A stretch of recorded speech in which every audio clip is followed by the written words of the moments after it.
Eu tenho que voltar um pouco mais às minhas raízes econômicas. Estou apenas observando as desvalorizações que estão ocorrendo ao redor do mundo. Muitas pessoas não sabem sobre elas porque não estão nas manchetes.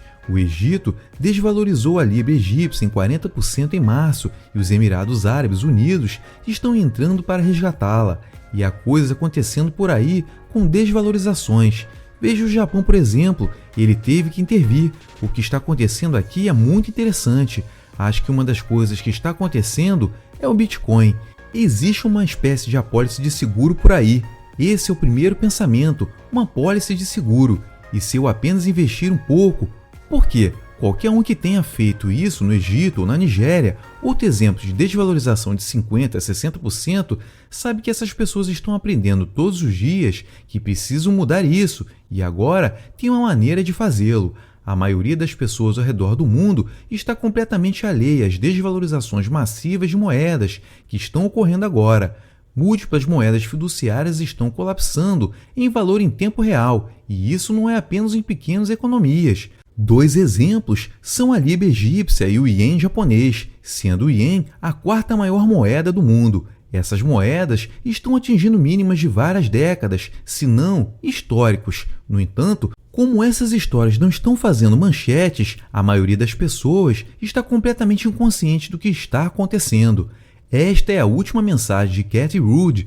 Cathie acredita que o problema é óbvio e inevitável. A teoria monetária moderna levou os bancos centrais ao redor do mundo a imprimir dinheiro sem parar. O colapso do dinheiro fiduciário é inevitável, como mostrado pela história, e agora está se desenrolando. No entanto, Cathie aponta que desta vez há uma solução: o Bitcoin. O Bitcoin é a solução para o sistema monetário quebrado e sua oferta fixa e escassez inerente é o que vai levá-la a $1 milhão por moeda até 2030, que agora é a previsão base de Cathie Wood. Fique até o final do vídeo, onde Cathie detalha sua perspectiva sobre o Bitcoin e o que esperar após o halving do BTC. Lucra comigo e veja o motivo pelo qual Cathie Wood está ainda mais otimista com o Bitcoin após o halving. Abre aspas. Isso me leva de volta aos nossos primeiros dias com o Bitcoin, ao aprender sobre ele e escrever nosso primeiro white paper em 2015, em colaboração com o Art Laffer. Quando ele leu o white paper, ele disse: "Uau, espere um minuto, isso é que eu estava esperando desde que fechamos a janela de ouro em 1971. Ele disse que estava procurando um sistema monetário baseado em regras e ficou fascinado por isso e cada vez mais. Rod, como você sabe, o que aconteceu? Ele está no Tennessee também, em Nashville, e está muito empolgado com a ideia de que poderíamos estar retornando ao dinheiro privado e tirando o Fed da equação. Agora posso dizer que, como investidor nos mercados de ações, a ideia de que o presidente do Fed, o Powell, pode aparecer e todos os outros governadores podem aparecer e dizer: "Bull, os mercados financeiros entraram em pânico, todo mundo entra em pânico, porque o que eles estão dizendo tem sido realmente bastante perturbador e cada vez mais nos últimos anos. Essa ideia de um sistema monetário global, digital, descentralizado, privado, sem supervisão governamental, baseada em regras, é bastante provocativa, profunda mesmo.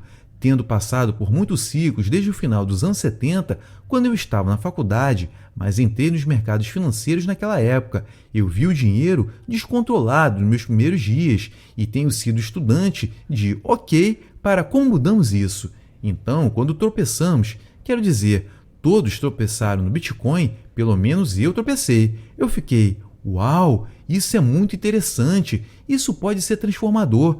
Eu perguntei à Art, quão grande isso pode ser? Naquela época, o Bitcoin estava a $250 e ele disse, bem, quão grande é a base monetária dos Estados Unidos?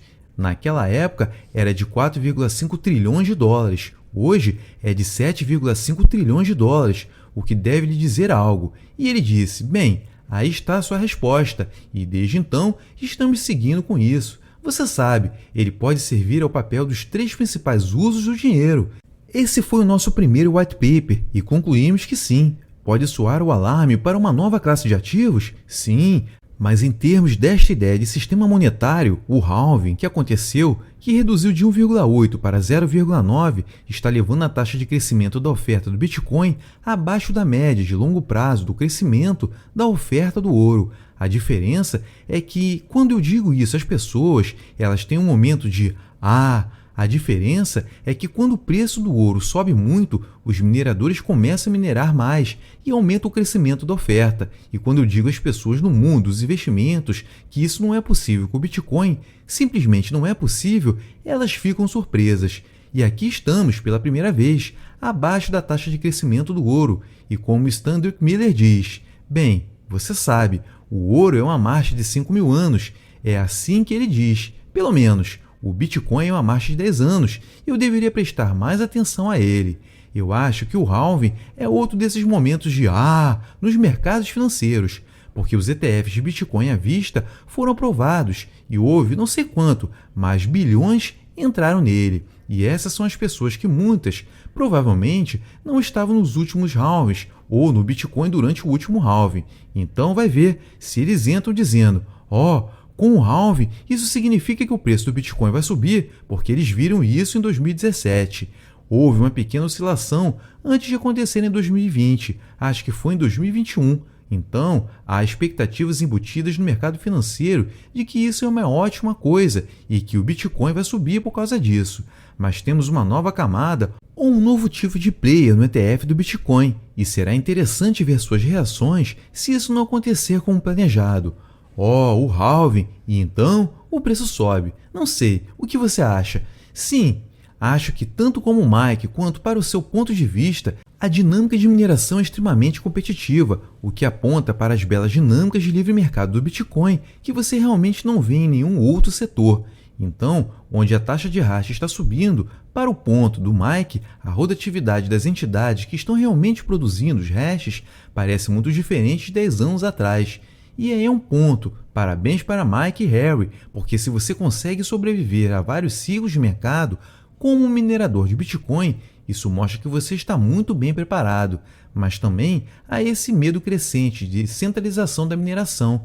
Há poucas pessoas que estão minerando Bitcoin, mas se você realmente olhar para a rotatividade, tanto dos pools de mineração quanto das entidades de mineração, é extremamente alta. E acho que muitas pessoas não apreciam a consolidação que ocorre em grandes liquidações e onde a taxa de hash também diminui. Acho que, obviamente, a proibição de mineração na China é um exemplo realmente importante de como a mineração estava concentrada na China. Eles proibiram a mineração, a taxa de hash caiu 50% e houve um novo mercado de pessoas que disseram: tudo bem, se a taxa de hash cair, vamos comprar suas máquinas e vamos montar nossas operações. E isso vai ser um ecossistema totalmente novo. Então, acho que essa é uma dinâmica de livre mercado que realmente só existe em um ecossistema como o Bitcoin.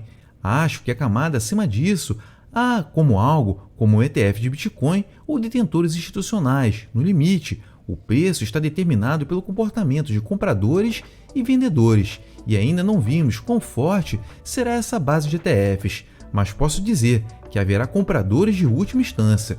Se houver essa narrativa de ciclo de morte da mineração, você terá uma rotatividade da base de detentores também, mas sempre haverá um mercado para isso em todas as camadas da estrutura. E acho que é isso que tanto você quanto o Mike estão sugerindo aqui. Acho que a maior aprendizagem aqui, para mim, são 5 linhas de código. Eu não sabia disso. Eu não sabia que essa semente causou essa explosão cambriana. Fecha aspas. Essa foi Cathie Wood com suas percepções sobre o Bitcoin. Ela vê o BTC como um retorno ao conceito do dinheiro privado, onde o Federal Reserve e os bancos centrais tradicionais não estão mais no controle. Cathie acredita no poder transformador do Bitcoin para revolucionar o sistema financeiro, proporcionando uma alternativa segura e eficiente às moedas fiduciárias. À medida que avançamos, as visões de Cathie destacam o potencial do Bitcoin para remodelar o cenário financeiro e se tornar um player-chave no futuro do dinheiro. E se esse vídeo foi útil, então lucra comigo, acumule satoshis, não deixe de curtir, compartilhar e se inscrever no canal para obter mais análises e insights de especialistas sobre o mundo cripto. Até mais!